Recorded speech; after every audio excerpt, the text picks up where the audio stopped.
Wondering what this is? This is a power meter for one plug, one device, which is kind of a really interesting thing. Like if you have a refrigerator and it's old and you're trying to decide just how inefficient it is, you simply plug this into the wall, plug the refrigerator into here, and it's going to record all of the features. It's going to tell you how many watts, how many volts, what an estimated cost is, amperage, all that kind of information, which could be used for two things. Number one, you're trying to decide whether something is costing you a ton of money to run or not, like maybe that portable air conditioner that you just put in the wall and plug in.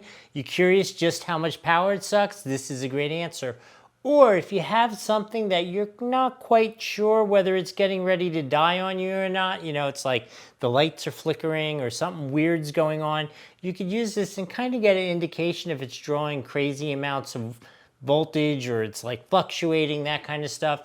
Might give you a heads up on that. In the end, it's a great option if you want to know how much power different equipment in your house are drawing. You just simply plug it in there, watch the meter go, and you know how much power it's taking up. I hope this was helpful. We'll see you next time.